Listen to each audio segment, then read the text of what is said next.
yakni Bapak Sabto Harmoko, SIP, MA. Sebelumnya, izinkan saya selaku moderator membacakan CV pemateri yang pertama. Pak Sabto Harmoko menempuh studi D3 jurusan Manajemen Informasi dan Perpustakaan Universitas Gadjah Mada. S1 dan S2 jurusan Ilmu Perpustakaan UIN Sunan Kalijaga, Yogyakarta. Beliau memiliki karya-karya yang dapat bisa dilihat di Google Scholar dengan keyword Sabto Harmoko. Jabatan beliau sebagai pustakawan di Poltekkes Kemenkes Yogyakarta. Oke, itu tadi merupakan sekilas riwayat hidup Pak Sabto. Baik, kepada Pak Sabto, waktu dan tempat kami persilahkan. Ya, terima kasih.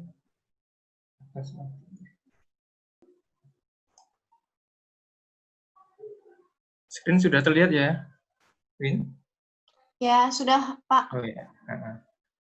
Assalamualaikum warahmatullahi wabarakatuh. Waalaikumsalam warahmatullahi wabarakatuh. Sebelumnya saya ucapkan terima kasih kepada KKN 102 Win Suka di Kalimantan Selatan atas waktunya. Yang saya hormati Ibu Pembimbing KKN Siti Maulina Hayati. Yang saya hormati narasumber yang lain, Bapak Dr. Ahmad Syauqi, Ibu Hajah Layatul Nur Raudah, dan Bapak Wiono. Langsung saja, pada sesi ini saya akan menyampaikan berbicara mengenai membangun budaya literasi kesehatan di perpustakaan perguruan tinggi kesehatan. Ya, studi kasus saya sampaikan di Poltekkes Kemenkes Yogyakarta.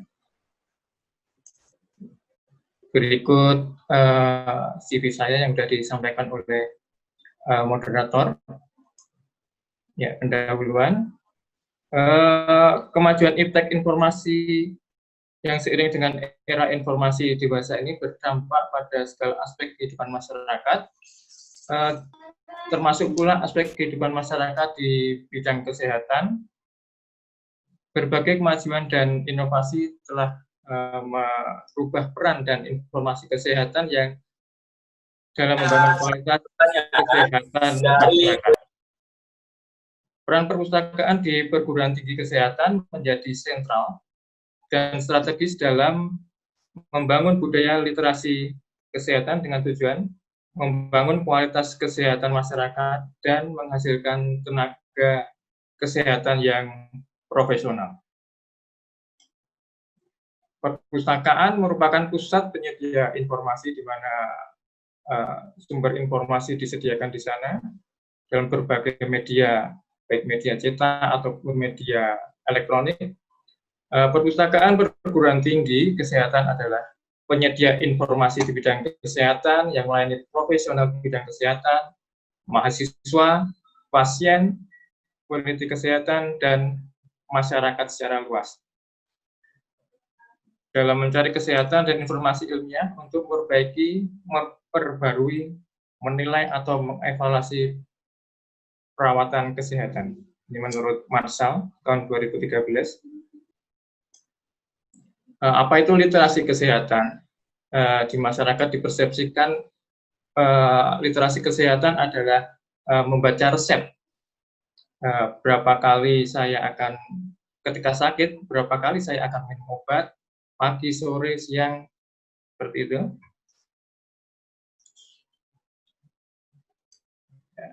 Ini merupakan integrated model of health dari literasi.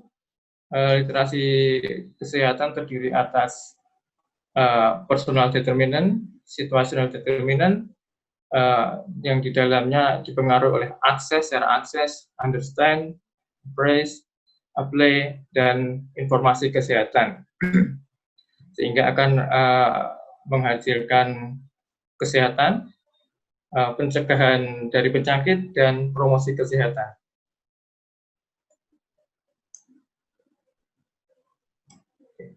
Literasi kesehatan sesuai dengan bagan di atas, sesuai menurut Sorensen dan kawan-kawan. Konsep literasi kesehatan terdiri dari 4 kemampuan, yaitu yang pertama akses, Akses mengacu pada kemampuan seorang untuk mencari, menemukan, dan memperoleh informasi kesehatan. Yang kedua yaitu pemahaman, mengacu pada kemampuan seorang untuk memahami informasi kesehatan yang diakses. Ketiga yaitu penilaian, bagaimana cara penilaiannya, yaitu mengacu pada kemampuan seseorang untuk menganalisis informasi, menyaring informasi kesehatan, dan mengevaluasi informasi kesehatan yang telah diakses sebelumnya. Penerapan, yaitu mengacu pada kemampuan seseorang untuk berkomunikasi dan menggunakan informasi yang didapat untuk membuat keputusan kesehatan. Jadi dari penerapan ini diperoleh bagaimana cara kita melihat obat misal untuk imunitas seperti jahe itu bermanfaat atau tidak, sehingga kita bisa, kalau bermanfaat, kita komunikasikan kepada teman atau masyarakat yang membutuhkan. Ini model determinasi of health literasi dari Paula. Literasi kesehatan dipengaruhi oleh umur, age, genetik, bahasa, culture, education, bagaimana edukasi, level reading, teknologi kompetens, employment, socio-economic status, dan environment, yaitu environment berupa akses, menggunakan akses teknologi, sehingga menghasilkan health literasi. Ya. Ini dari Paula menjelaskan bahwa akses informasi kesehatan merupakan salah satu faktor yang dapat mempengaruhi literasi kesehatan. Model ini, Paula mengajukan determinan yang dapat mempengaruhi kesehatan, yaitu usia, genetik, bahasa, ras, dan etnis. Pendidikan juga berpengaruh, pekerjaan, status sosioekonomi, dan faktor lingkungan, serta akses pelayanan kesehatan dan teknologi informasi. Selain dipengaruhi oleh faktor-faktor tersebut di atas, kemelekan kesehatan itu sendiri juga merupakan determinan untuk kesehatan populasi.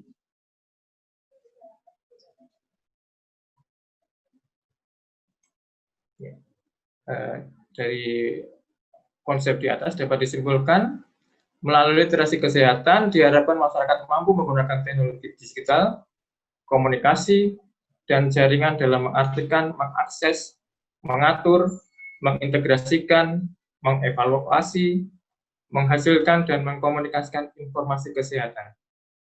Literasi kesehatan yang baik juga diperlukan saat masyarakat mencari informasi terkait gejala penyakit yang diderita sendiri ataupun orang lain.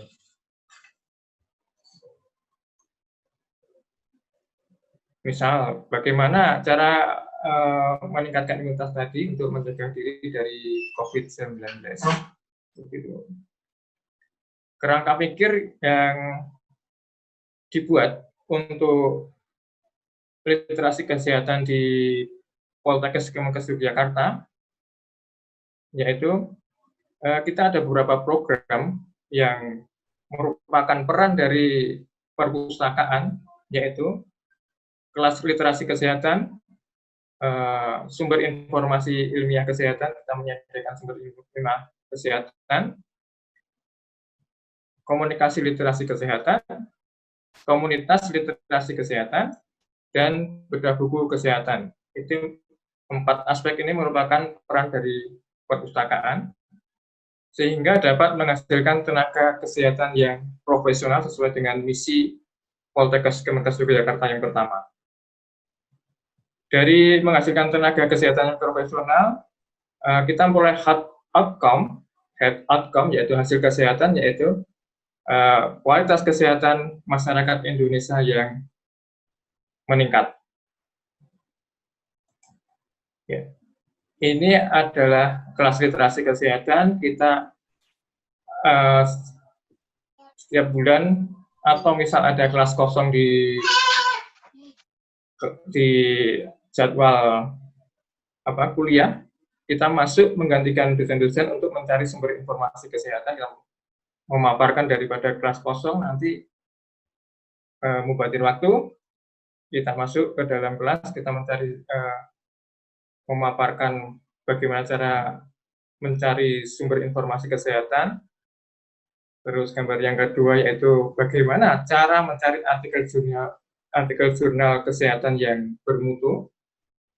Yang ketiga yaitu bagaimana cara mensitasi daripada artikel kesehatan yang sudah dicari untuk dibuat pada karya tulis sehingga kualitas dari riset itu bermutu. Ini sumber informasi kesehatan. Ada beberapa sumber informasi kesehatan yang disediakan Poltekkes Kemenkes Yogyakarta, yaitu dari dalam Polkesio, ada buku cetak, dapat diakses melalui OPAK, hasil unduhan, tugas akhir ada di dalam repositori Poltekkes Kemenkes Yogyakarta, bisa diakses di eprin.poltekkesjogja.ac.id dan jurnal Poltekkes Jogja. Yang dilanggan Polkesio berupa jurnal dan e-book, juga Scopus, Gugus Scholar berupa indeks dokumen, Akademia Edu, Research Guide merupakan kontak dengan penulis, luar Polkesio berupa Perpusnas, OneSearch, KNIK OneSearch, dan yang dilanggan Dikti. Ini merupakan database online kesehatan Indonesia OneSearch. Yang pertama yaitu katalog induk nasional kesehatan yang diinduk oleh Kementerian Kesehatan, di mana ini merupakan pangkalan data dari katalog-katalog perguruan tinggi kesehatan yang ada di Indonesia. Ini ada perkembangan yang sangat pesat dari 2019. Terdapat 100.555 072 dari 67 kontributor. Pada tahun 2020 meningkat menjadi 424 dari meningkat menjadi 101 perguruan tinggi kesehatan di Indonesia. Yang kedua yaitu Rama Repository. Rama Repository merupakan gabungan dari repositori perguruan tinggi kesehatan yang ada di Indonesia. Ini tahun 2020 terdapat koleksi kesehatan sebanyak 600.089.702 judul dari institusi 164 institusi dan repositorinya adalah 171. Yang selanjutnya yaitu mengenai jurnal kesehatan yang ada di Indonesia. Saya melihat dari pendataan kualitas mutu dari akreditasi jurnal, yaitu di Arjuna, akreditasi jurnal internasional, terdapat 119 jurnal kesehatan yang sudah terakreditasi mutu dari pengelolaan dan artikel yang dipublikasikan.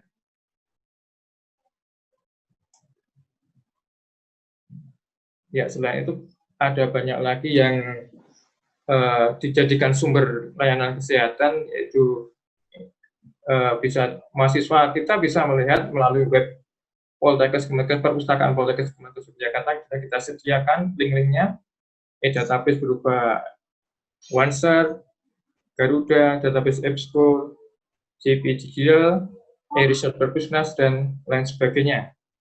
Ini web merupakan sarana yang mempermudah mahasiswa untuk mengakses informasi kesehatan yang ada di perguruan tinggi kita. Yang selanjutnya yaitu mHealth application. mHealth application ini merupakan mobil aplikasi peran pustaka yang kedepannya peran perpustakaan dan pustakawan selanjutnya yaitu kita bagaimana cara mengajarkan bagaimana aplikasi kesehatan yang bermutu dan bermanfaat bagi masyarakat. Kita ajarkan kepada mahasiswa terlebih dahulu agar nanti bisa menjelaskan ke masyarakat tingkat kualitas seperti apa mHealth yang dibutuhkan oleh masyarakat. Aplikasi merupakan mobil aplikasi merupakan jenis aplikasi yang dirancang untuk dijalankan pada perangkat seluler yang dapat berupa ponsel cerdas atau komputer tablet. Menurut Majid Mikulic tahun 2019, mHealth atau kesehatan seluler mengacu pada pengobatan dan layanan kesehatan masyarakat melalui penggunaan dan penguatan perangkat seluler. Di Google Play disediakan sekitar 43.285 aplikasi yang dapat mendukung memonitor kesehatan masyarakat. Di App Store terdapat 45.478 aplikasi. Ini sumber dari statista.com, saya peroleh. Ya. Ini merupakan gambaran dari mHealth mobil yang perlu mahasiswa tahu dan mahasiswa gunakan, dan sehingga dapat mempromosikan mana mHealth yang dibutuhkan oleh masyarakat yang misal memantau gula darah, penanganan stroke, dan lain sebagainya. Ini contoh dari teman diabetes untuk teman bagi penderita diabetes untuk melihat artikel informatif, memantau gula darah, sehingga gula darah dapat terpantau, dan sebagainya. Artikel-artikel juga dapat menjaga kesehatan, artikel kesehatan bermanfaat. Contohnya yaitu hubungan antara diabetes dan kurang tidur ternyata sangat erat. Seperti itu, sehingga penderita diabetes lebih berhati-hati dalam menjaga kualitas tidurnya. Oke, Pak Sabto. Ya. Bisa dipercepat lagi? Oh ya, saya percepat.